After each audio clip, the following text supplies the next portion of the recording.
नमस्कार।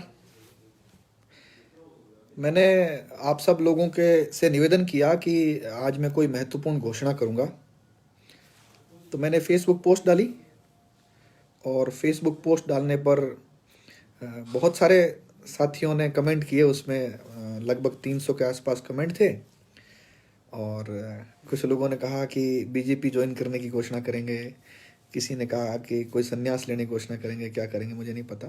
ऐसे कुछ लोगों ने कमेंट किया, लेकिन हाँ ठीक है, सब लोगों ने इंतज़ार किया, सब लोगों ने सब शुभचिंतक थे। शुभचिंतकों को हंसने की भी छूट है, मजाक करने की छूट है। तो घोषणा करने से पहले कुछ साथी आ जाएं, ऐसा थोड़ा सा अपन 1 मिनट इंतज़ार और कर लेते हैं, क्योंकि बहुत सारी संख्या में स्पीड से लोग साथी आ रहे हैं। तो क्योंकि काफ़ी देर से इंतज़ार भी कर रहे थे लोग, तो बहुत सारे लोगों ने सोचा होगा जय हिंद, नमस्ते जी, राम राम, जय हिंद। तो घोषणा शब्द ही ऐसा है कि जैसे कोई बिजली फ्री करने की घोषणा करेंगे। तो घोषणा शब्द का संबंध जो है राजनीति से, राजनेताओं से लगभग ऐसा रहा है। तो घोषणा शब्द कहते ही शायद किसी के मन में कुछ आया हो, किसी के मन में कुछ आया होगा। सॉरी, कमलेश जी कह रहे मुस्कान मत। नहीं नहीं नहीं नहीं, ऐसा कुछ नहीं है। मैं बस चूंकि आप सब लोग मुझे इतना प्यार देते हैं, इतना स्नेह देते हैं, इतना मेरा लाड प्यार जब है, तो फिर मेरा मन करता है आपसे बात करूं। तो यूं समझ लीजिए बात कर रहा हूं, लेकिन वो घोषणा भी थोड़ी देर में आपके सामने करूंगा। आप सब जानते हैं कि भ्रष्टाचार के खिलाफ लड़ाई जो है हम 2006 से लगातार लड़ रहे हैं। कानून जब हमारे पास हमको मिला, भारत में नागरिकों को मिला सूचना का अधिकार 2005 में, तो 2006 से इसको जब प्रभावी शुरुआत में होने लगा, तब से हम इस्तेमाल कर रहे थे।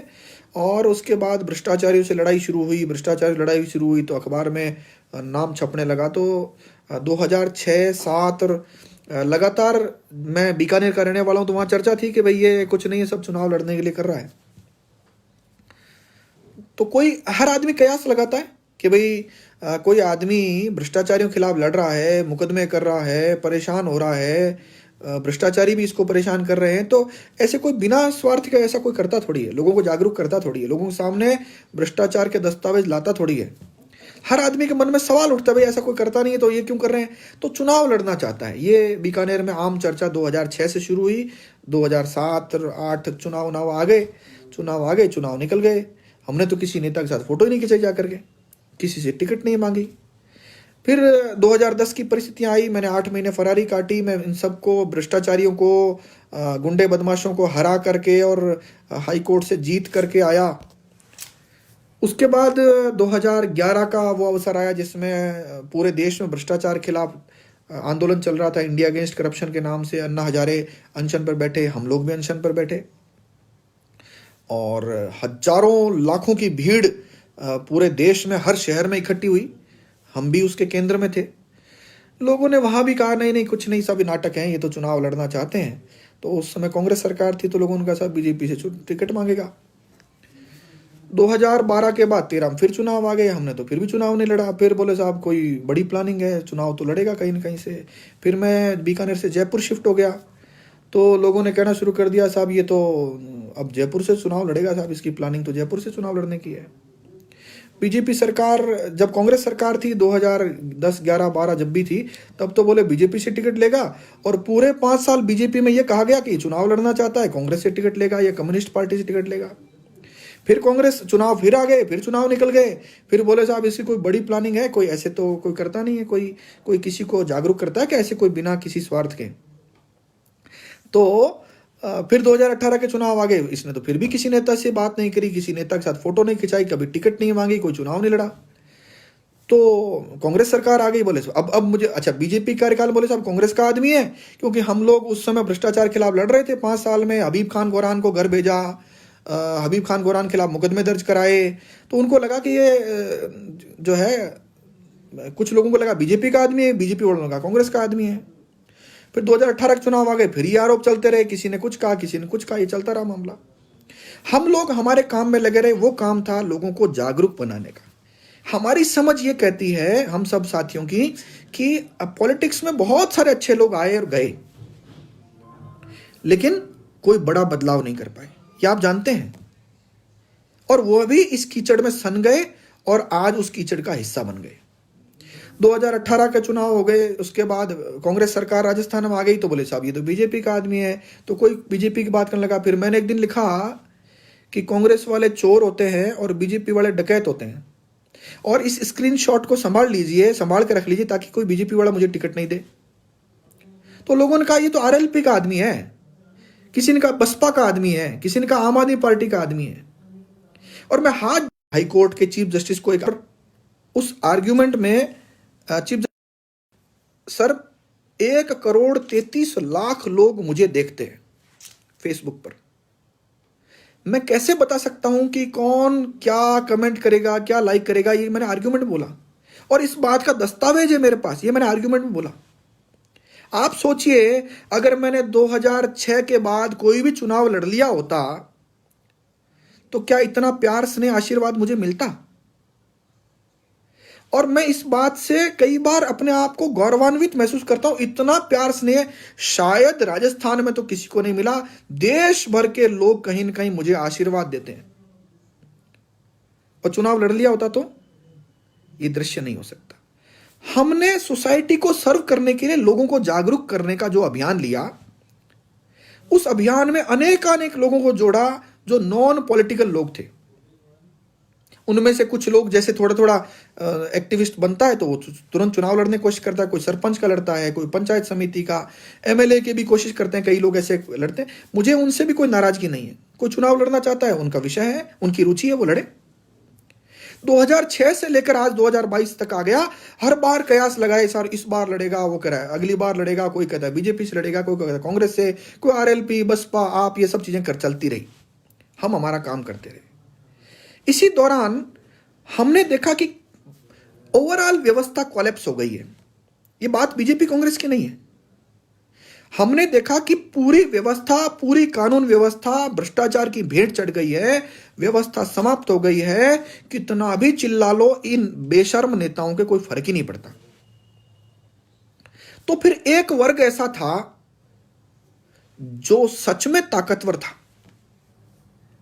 हमने उस वर्ग को जगाने की कोशिश की, क्योंकि वह वर्ग, वह कानून जानने वाला वर्ग, काला कोट पहनने वाला वर्ग, जो कानून भी जानता है, जो लोगों में, औरों में जागरूक भी है, उस वर्ग के साथ काम करने की ठानी मन में।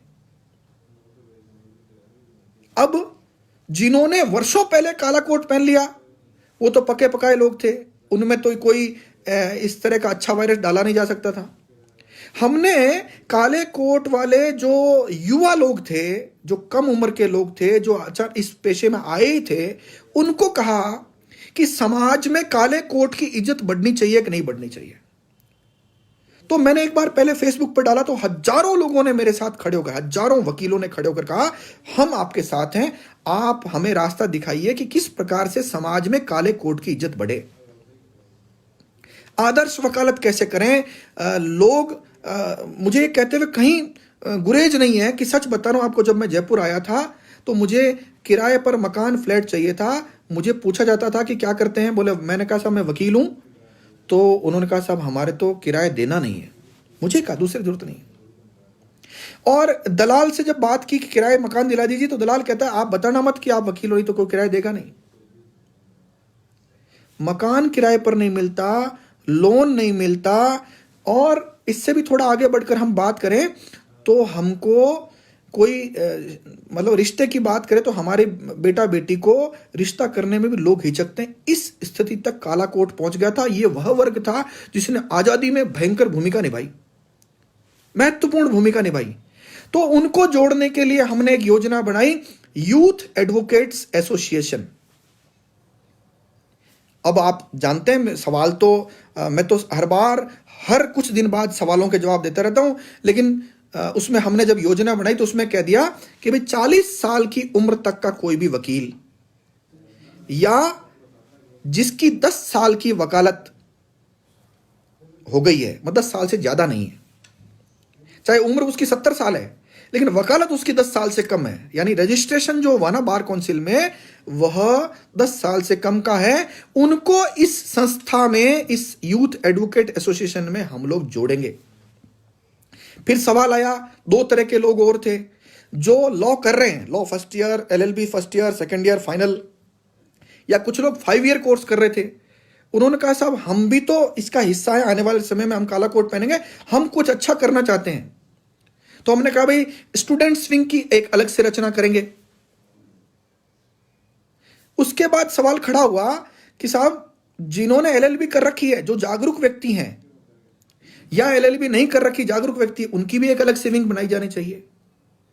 इसके बाद समस्या यह आई कि जो जागरूक लोग राजस्थान और देश के अलग अलग हिस्सों में काम कर रहे हैं, उनके साथ झूठे मुकदमे होना, उनके साथ मारपीट होना, और राजस्थान में तो एक विभत्स घटना, बाड़मेर मोहित कीलें ठोक दी पैरों में, तो वो सब भीड़ जो मेरे ऑफिस में आ रही थी, मैंने देखा ऐसे वकील, अच्छे वकील, समाज में प्रतिष्ठित वकील खड़े हो जाएंगे तो दृश्य बदलेगा, और ये सब भीड़ अपने अपने जिलों में अच्छे वकीलों को कर लेगी, और वो एक दूसरे की मदद करते हुए एक अच्छे देश की रचना करेंगे जागरूकता के माध्यम से।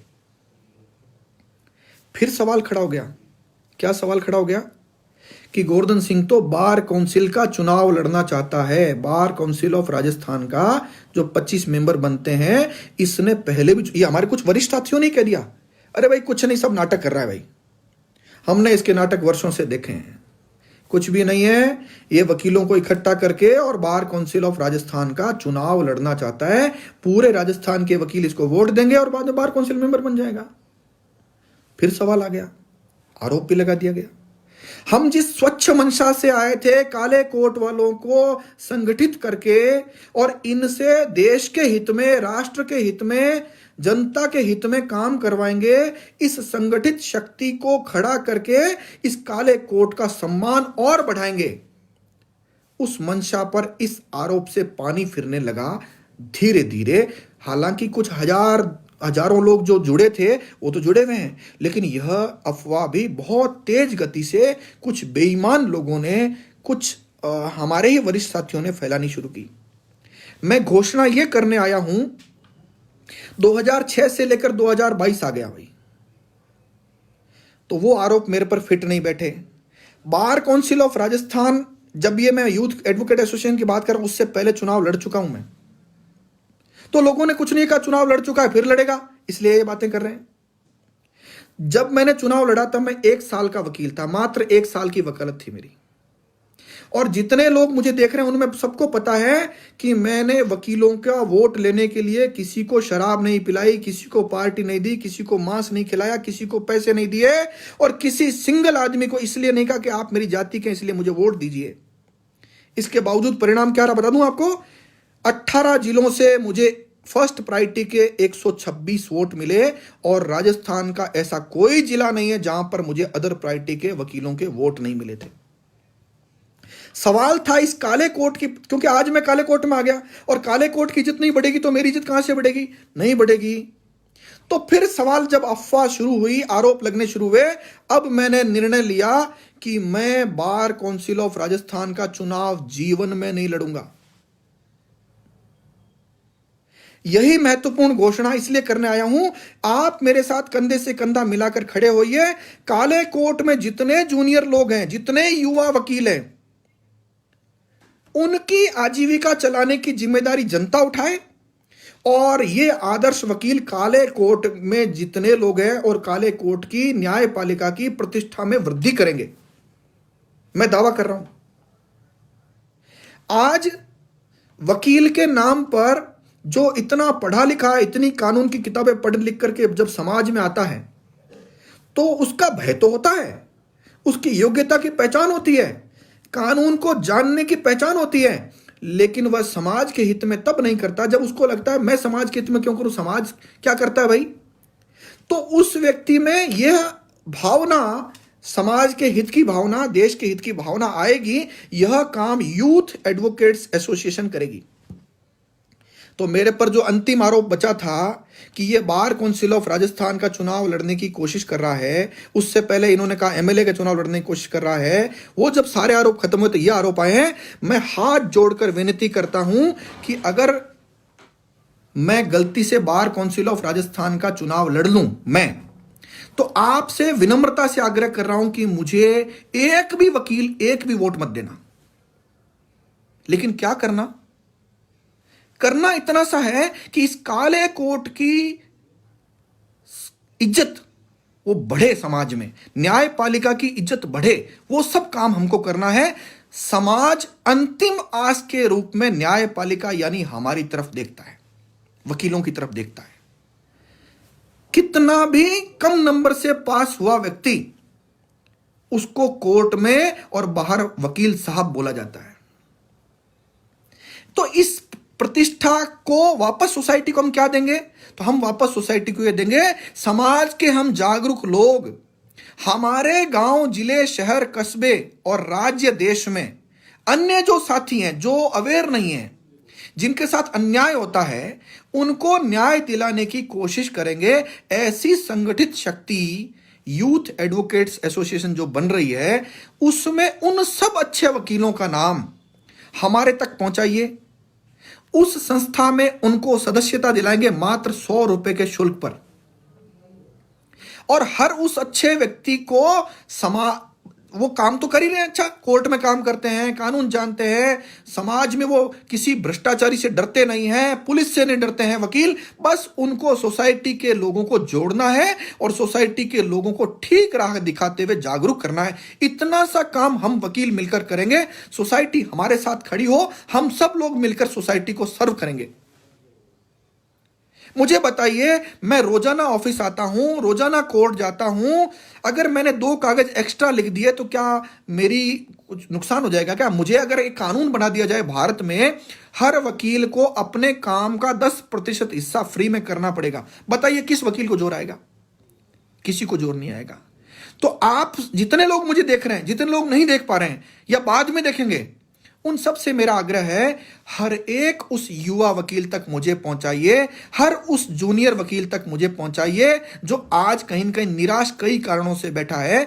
उनको हम सब लोग मिलकर कानून और कानून के विषयों पर ट्रेनिंग, और ट्रेनिंग के बाद अगर उसमें सोसाइटी का हित करने की मंशा हुई, तो हम सब लोग उसको जितना प्यार, स्नेह, सम्मान, आशीर्वाद मुझे मिल रहा है, निश्चित रूप से हर एक वकील को सोसाइटी देगी, ऐसा मेरा आग्रह है। तो जो अफवाह फैलाई जा रही थी कि ये चुनाव लड़ना चाहता है, वो जब खत्म हुई, तो जब वकीलों को संगठित करने की बात आई, और वकीलों को संगठित क्यों कर रहे हैं? जब हम हर एक जिले में जागरूक लोगों को खड़ा करते हैं, आरटीआई लगाने का कहते हैं, तो भ्रष्टाचारी मिलकर के उस पर हमला करते हैं और उसको वकील की जरूरत पड़ती है। और वो पूरे राजस्थान के प्रताड़ित लोग जब हमारे ऑफिस में आते हैं, तो हम लोग असहाय महसूस करते हैं अपनी क्षमता, अपने समय की मर्यादा के कारण से। और अगर ये ऐसे वकील हर जिले में, हर तहसील में, हर गांव तक खड़े हुए, तो आपको जागरूक बनने में देर नहीं लगेगी। तो मैं ये महत्वपूर्ण घोषणा करने आया हूं कि मैं बार काउंसिल ऑफ राजस्थान का चुनाव नहीं लड़ूंगा, और गलती से लड़ने का मनुष्य होने कारण विकार होता है, लड़ लूं तो मुझे एक भी वोट कोई वकील मत देना। लेकिन सोसाइटी में इस काले कोर्ट के प्रति सम्मान बढ़े, इस न्यायपालिका के प्रति सम्मान बढ़े, ऐसे सारे काम मैं करूंगा जिससे लोग जागरूक हों और एक स्वच्छ देश, स्वच्छ राजस्थान, उसका निर्माण हो। बस इतनी सी बात आपको कहने आया हूं। मुझ पर आरोप लगते रहे, हर बार जवाब देता रहा हूं, और सदैव ये मंच खुला रखूंगा जवाब देने का। लेकिन इन आरोपों और सवालों के जवाबों के साथ साथ इस देश के हित में आप सबका भी योगदान चाहता हूं, चाहे वो 1 घंटे के लिए करें, क्योंकि आजकल अखबार तो घरों में आने बंद हो गए, टीवी, समाचार, न्यूज चैनल देखना लोग बंद हो गए। सोशल मीडिया ही एकमात्र माध्यम है जहां पर सेठों का जोर नहीं चलता है। सरकारें टीवी चैनलों को, अखबारों को विज्ञापन देती है, इसलिए सरकारों और नेताओं खिलाफ कोई भी खबर देखने को नहीं मिलती, भ्रष्टाचारी अफसरों खिलाफ कोई खबर देखने को नहीं मिलती, भ्रष्टाचारी पुलिस अफसरों खिलाफ कोई खबर देखने को नहीं मिलती। लेकिन सोशल मीडिया आजकल वो प्लेटफॉर्म है जहां पर कोई खबर छुपती नहीं है। मैं आप सब लोगों से आग्रह करता हूं, सोशल मीडिया के माध्यम से जितने लोग मुझसे जुड़े हुए हैं, आप सब लोग अपने अपने क्षेत्र के वकीलों को, युवा वकीलों को समर्थ बनाइए और उनको मोटिवेट करिए कि वह भी काले कोट की इज्जत बढ़ाने में, आदर्श वकालत करने में अपने आप को झोंक देवे। निश्चित रूप से समय हमारा है। राजस्थान जागरूक लोगों की संख्या, राजस्थान में जागरूक लोगों की संख्या लगातार बढ़ती जा रही है और आज राजस्थान में भ्रष्टाचारी नेता, भ्रष्टाचारी अफसर, भ्रष्टाचारी पुलिस अफसर, इन सब लोगों में भय व्याप्त हुआ है तो वो जागरूकता के माध्यम से हुआ है। नेता बहुत सारे राजस्थान में आए गए, जीते हारे, कोई बदलाव देखने को नहीं मिला।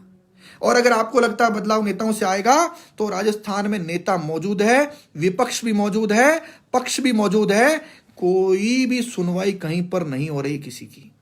साथ में एक बात बोलकर बात खत्म करूंगा। आप अपने जिले में जिला कलेक्टर, एसपी बैठे हैं, आपके थाने के एसएचओ, एसडीएम, तहसीलदार अपने एसपी कलेक्टर को रिपोर्ट नहीं करते हैं, अपने एमएलए को रिपोर्ट करते हैं। डिजायर सिस्टम से उनको लगाया गया है, इसलिए उनको रिपोर्ट करते हैं। ऐसा सिस्टम कोलैप्स हुआ है, ऐसी कानून व्यवस्था बिगड़ी है कि पूछो मत बात। तो मैं आपसे अपेक्षा करता हूं कि अवेयरनेस को रुकने मत दीजिएगा और आपकी नजर में भी कोई ऐसा युवा वकील हो तो उसको कहिएगा कि तन मन धन से कोशिश करे कि काले कोट की प्रतिष्ठा में वृद्धि हो, क्योंकि न्यायपालिका या काला कोट अंतिम जगह होती है जहां पर व्यक्ति जाता है और वहां से अगर वो निराश हुआ तो निश्चित रूप से बहुत बहुत बदतर हालात होने हैं। धन्यवाद। जय हिंद, जय भारत।